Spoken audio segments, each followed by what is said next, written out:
Hello, this is Mad Cat, and let me first apologize. Apparently, there was no audio on the video I was doing. Such a shame, too. I was going on a really good rant.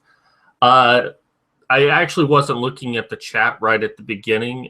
Thank you, Karn, for tweeting me, although I haven't seen the tweet yet. It just showed me an email of you tweeting me. I'm like, maybe I should go look at the chat. So, I'm actually waiting for the video to load. Okay, sound is working again. Woohoo! Maybe I should do that check at the beginning, but then, yeah. All right, so why am I not going to see Rogue One? Well, before I explain that, I need to kind of explain how I feel about Star Wars. Truth is, I hate Star Wars. I really do. I think it's because I love story so much. And that's why I hate Star Wars as a whole. I mean, I grew up with Star Wars. I was born in 1980. Star Wars came out a few years before I was born. And I also grew up with Star Trek. And I love Star Trek, even the newer Abrams series. I didn't really like Into Darkness too much, but I definitely liked the first and third movie a lot. And I thought I would hate the third film, but I was pleasantly surprised with how good it was. I mean, it still has its flaws. It is still trying to cater to a wider demographic, but I felt like the third one was really trying to say, like, we haven't forgot about you established fans out there. There's still something here for you that's just for you. And it was interwoven beautifully. But Star Wars. Now, if you were to ask me what is my favorite Star Wars out of the 6 movies, it would be Episode 5. And actually, 4 and 5 would be the first and second place. And the reason why is because I felt like with Episode 4, it was for children, but I felt it was a little bit more for adults at the same time. That there was nuance in it that you could, as an adult, appreciate more. In Episode 5, it definitely had that. It was a lot darker. And, you know, Lucas didn't have as much involvement in it compared to the other movies, which makes me think that that's probably the secret, except Episode 7 kind of dispelled that secret. And it dispelled that myth. The thing that I loved about Star Trek versus Star Wars is I felt like Star Trek was Shakespearean. You know, it really focused on the characters. It really developed them. It really focused on the plot and, you know, opened us up to new ideas, opened us up to a lot of things. Now, unfortunately, as we get into later Star Trek series, we started seeing some things repeat. And, I mean, there are only like 36 different types of plots out there. Sooner or later, things are going to start repeating. And the more Star Trek shows we have, the more of that we're going to start. The more we see of just recycling plots. That's why I'm not too excited with the new Star Trek series, especially after that ugly ship design. But back to Star Wars. Now, even though I hate Star Wars, I did play The Old Republic. Knights of the Old Republic, the second one, and Star Wars, The Old Republic. And I actually loved those games. And the reason why I love those games is actually the reason why I will not see Rogue One. They have nothing to do with each other directly, but the problem with Star Wars, the ultimate problem with Star Wars, is that the story doesn't go anywhere.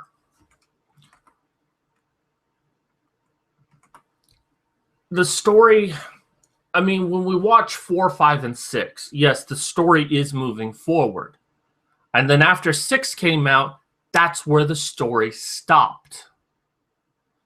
Now, yes, there was the extended universe books, and I never got into the books very much because by the time I realized there was an extended universe, it was just like massive, which is a good thing, you know, and I know a lot of people enjoyed them. And when I was playing Star Wars The Old Republic, I was actually guild leader of a guild.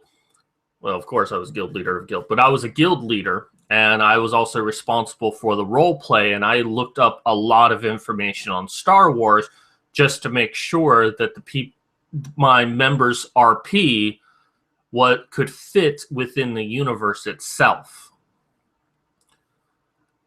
But the story stopped at 6, and most video games took place somewhere between episodes 4 and 6.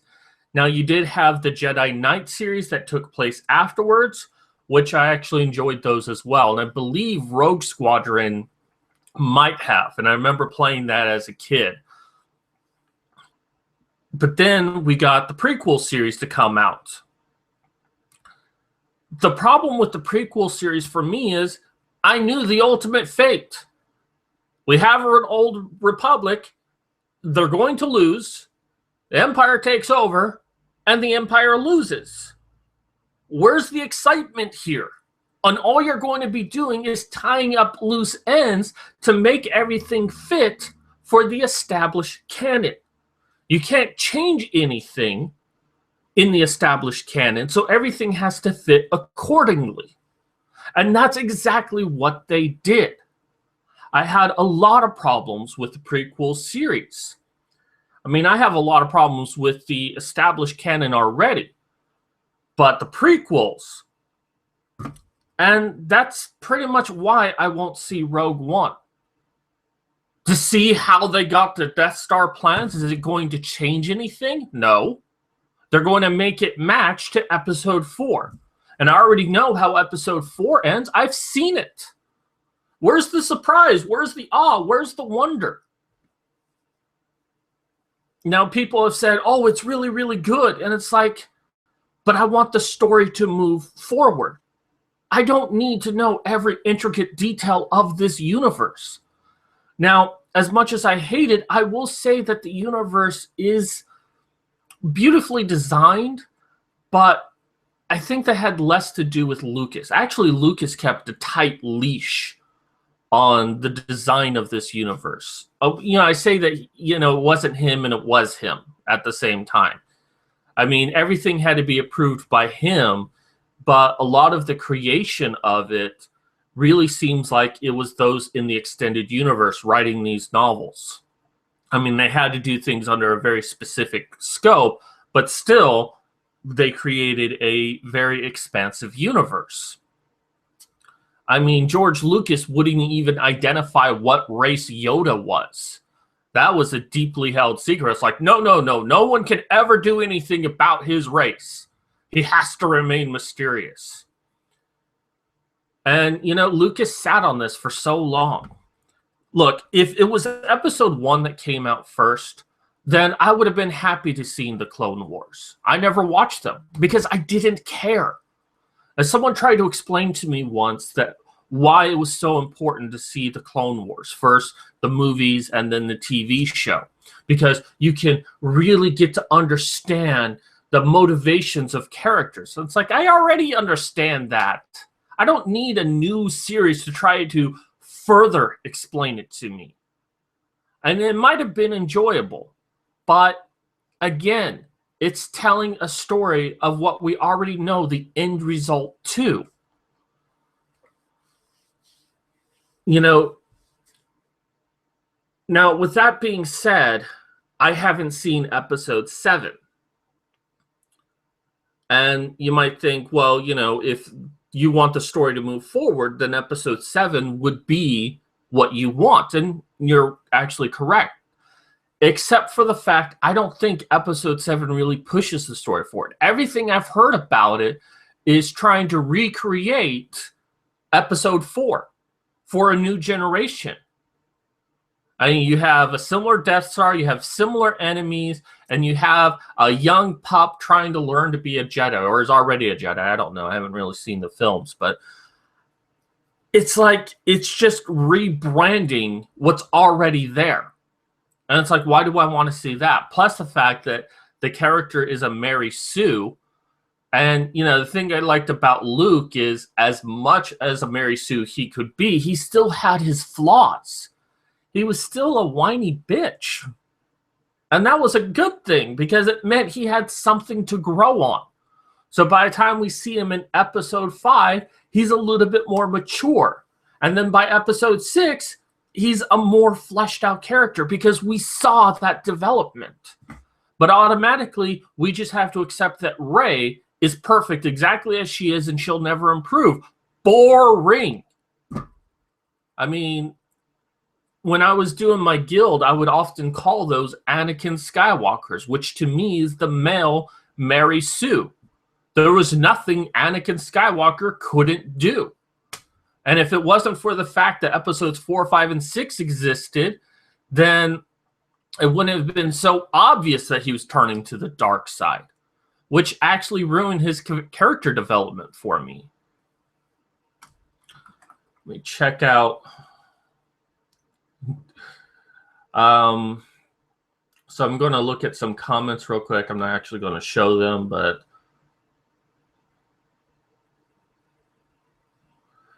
so apparently my comment about Star Trek being Shakespearean is that Gene Roddenberry didn't want Patrick Stewart because he was a Shakespearean stage actor. Oh, well, he was certainly proved wrong.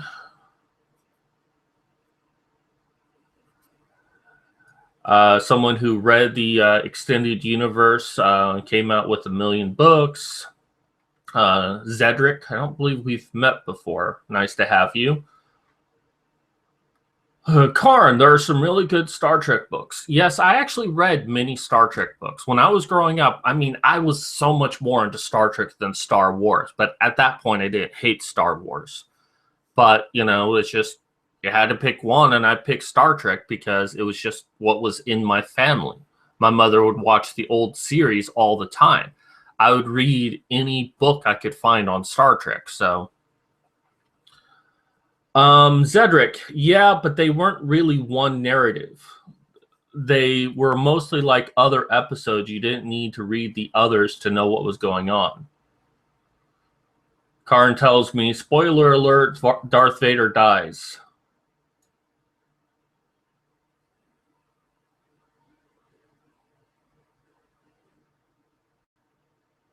Ohio Dan makes a very good point. Oh, Missy J. I'll get to Missy J's comment in a sec. Ohio Dan, the reason I'm not excited about Rogue One is that episode 7 was so much about having a woman make every male character look stupid, and we know that the lead character in Rogue One is a girl, so why? See another movie where it's all about a girl being awesome again. Actually, Ohio Dan, well, episode 7 was about that, and Kathleen Kennedy did say that the female character in Rogue One was for all the women out there. From what I'm hearing, and go check out Mundane Matt's review of it, but a lot of people are telling me this isn't so much catering to the PC culture. And maybe that's the one positive about this movie is it's just telling a story. It's not trying to beat people over the head with something. I'm sure if you really look for it, you could find some symbolism how girls are great and men are bad. But I think with Rogue One, it doesn't fit that narrative. I haven't seen it, and I have to rely on what other people are saying. But it seems like Rogue One is not taking the easy shot that episode 7 did. And Missy J wants to know, why do I hate women?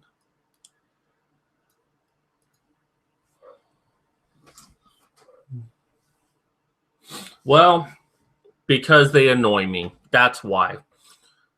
There, I said it. I hate women. Missy J found me out. I hate her because she's a woman. So, I want to see episode 8 because Steve the Pirate is in it. Yes. I love, I can never say his last name. Is it Tudyk? Turek? Alan T. Last name starts with a T. Yeah, he is a great actor, and I think he's very underappreciated. And maybe I'd see it for him, maybe not. The other problem I have with Star Wars, and why I specifically hate Star Wars, is that I never felt like it took me too seriously as an adult. As a kid, I loved it because it's pretty lights and lightsabers and, epic space battles. But when I grew up into an adult, it lost its magic to me, as many things do. So when I watched it again, I'm like, this is actually really bad. And I'll give you an example. I love giving this example, by the way. So you have a scoundrel, or you have a scoundrel, you have a Wookiee, you have a farm boy, and you have a princess. Two of them are carrying weapons. Up comes 4 stormtroopers. All 4 of them are carrying weapons. They have a 200% advantage over our 4 characters. What do? You think they stand and fight? They're in the military. They're wearing armor. Nope. They run away. In fact, Spaceballs actually got that scene correctly. They stayed and fight. Now, people have tried to explain to me, well, that's because they were running back to the other. So it's like, why would they? Why wouldn't they just stay and fight? And I felt it was just so idiotic. I mean, maybe it's for comic relief, but I just felt like that was just something stupid and silly. And that really explains the whole experience of Star Wars for me. That most of it is just stupid. And I'm probably going to piss off a lot of fans out there, but that's how I feel. That Star Wars was never really written to be taken seriously. I felt Star Trek was written to be a lot more serious, and that's why I tend to like it. I tend to be a pretty serious person, but that's for me. I don't expect anyone else to have my gripes about it, Now, with the Old Republic, the reason I like that is because it featured a point in the Star Wars universe. It took place I think the original game took place 5,000 years before, and the MMO took place 3,000 years before, or something like that. But looking at the official canon Wikipedia, well, actually, I don't know if it's canon anymore thanks to Disney, but I'll assume it is. This was an unknown point in history. The official canon didn't have anything that happened in this point, which meant that there was the possibility of not knowing what was coming. That the next story to happen was 1,000 years down the road. There was an unknown element. There was something to get excited about. Why? But with the original 6 movies, why do I want to watch the Clone Wars that tells me what happens between episodes 2 and 3? I know what's going to happen in episode 3. Why do I care? Why do I care about the million video games that came out that explain to me what happened between movies 4 and 6? I already know what's going to happen. Move the story forward, but not with episode 7. And maybe episode 8 will be better because it's not going to try to recreate the Star Wars magic because it did it with 7. And maybe I'll watch 7 just so I can watch 8. And maybe 8 will actually be a good movie because instead of trying to recapture the magic, much like Back to the Future 2 did with the first Back to the Future, or Terminator 2 did with the first Terminator. I mean, there are a lot of similarities in them. Maybe episode 8 will actually move it forward. And that kind of makes me a little bit excited. Apparently, Ohio Dan is being sarcastic and Missy J is setting people on fire. Let me see.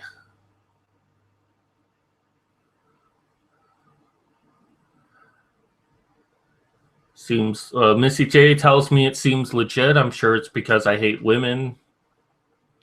Women generally agree that women are annoying. Thank you, Zedric. Another channel destroyed thanks to me. Yes, my channel is now destroyed because it is revealed that I secretly hate women. Not that I'm gay or anything. I mean, sometimes I suck dick, but, you know, I just hate women. We all hate you because we're misogynist, Missy J. Zedric lets us know that he is gay. He is the supreme misogynist. And Missy J actually explains it pretty well. Star Wars is for action, not story. And with 4 and 5, I would kind of disagree with you. There was a little bit more story, but once episode 6 hit, it was very much about the action. And 1, 2, and 3 was all about the action. I mean, the acting was so horrible. Oh, God, I just felt like taking a spoon and just digging it into my brain to take out the part that understood why the movies were so bad. I mean, I've got a lot of hate because I say I hate Star Wars. It's like, oh, you're just a horrible person or something. It's like, how can you hate it? Because it's stupid. I mean, I'm sorry to say, but Star Wars appeals to the lowest common denominator. That's it. And right now, the lowest common denominator is feminism. So,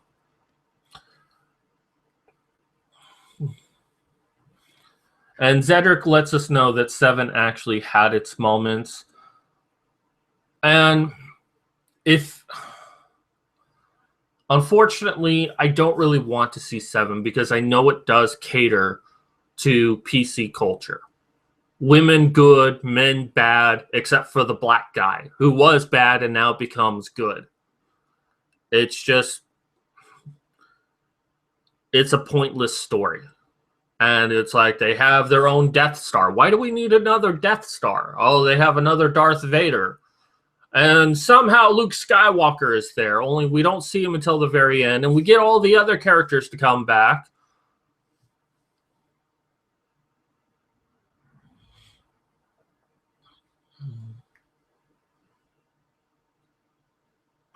Of course, Ohio Down. Hey, I've watched every episode of The Rebels. I'm probably at the lowest common denominator. And Missy J is exactly right here. Easy to get money from, hard to satisfy. What a profit machine they've created. And that's what Star Wars is a profit machine. I mean, at least the newer Star Trek is, you know, somewhat exciting. They do say it's a parallel universe or an alternate timeline. But, you know, I hated the second one, but it really is going into the unknown. Plus the fact, with the exception of the animated series, which I've never actually seen as not considered canon, it's on my list of things to see, much of what happened after the 5-year mission is relatively unknown.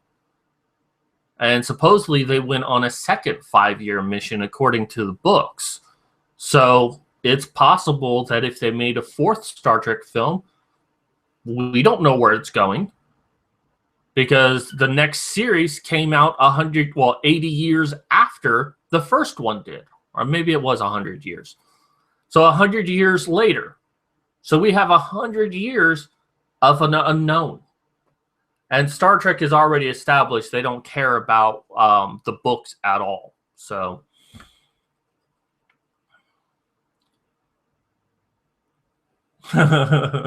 Missy J, I got to get ready for work. If I illegally download Star Wars movies, does it make me a space pirate?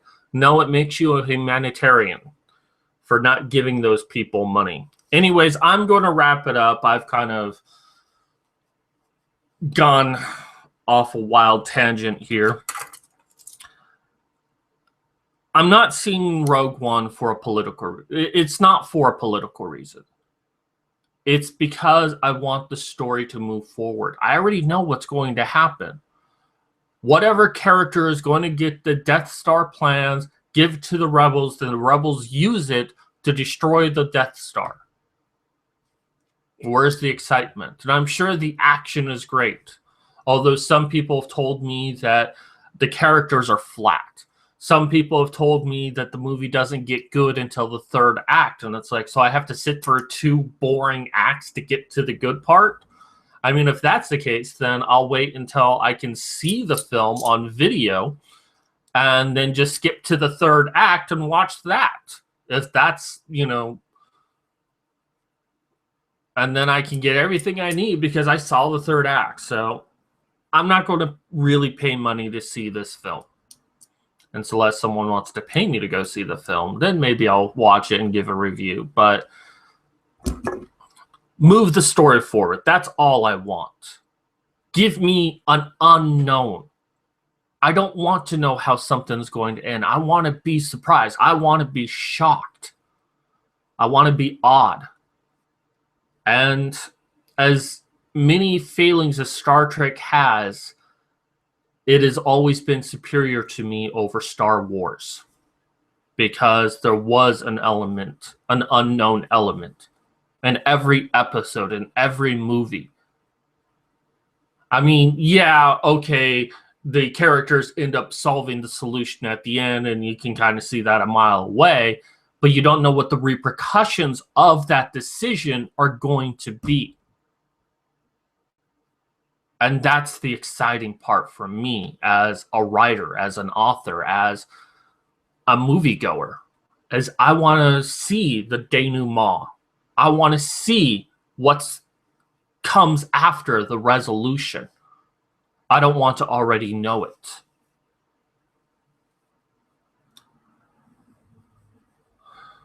What is worse, emo Darth Vader or emo Mr. Spock? I'm going to have to say emo Darth Vader. Now, well, when you said emo Mr. Spock, I was thinking of the Mirror Universe Spock with the beard. That's why I have a goatee. Well, not a beard, but a goatee. Because I'm the evil Mad Cat. But I think you're talking about Zachary Quinto. And between him and Ken Liao, or whatever the fuck his name is in the new movies, having not seen, I can't really compare, but I still prefer Spock. Because at least he tried to take the character somewhat seriously. And they really tried to make him emo. And I even wrote an article about how it was possible for Spock to be so emotional. Basically, him being on the Enterprise happened 6 years sooner than it should have happened, based on official canon. So he wasn't as emotionally mature. Plus, he saw his planet destroyed. Come on, that's going to affect anyone. Live long and fuck you moment. Oh. Anyways, I'm going to get going. Thank you for sending me ramble about nothing. But if you disagree with me, if you think that I should go see this film, despite the fact that I already know how it ends, they get the Death Star plans. No surprise there. Guess what? Darth Vader dies and the Death Star blows up twice. But if you think that I should go see it, and you can give me a logical reason why, other than, oh, it's really cool, post it down below. Also, thumbs up this video, or if you really hate what I say, thumbs down the video. I want to know how many people really hate me for saying I hate Star Wars, or really hate the reasons I give. So give me a downvote. Anyways, that's going to do it from me. This is Mad Cat signing off.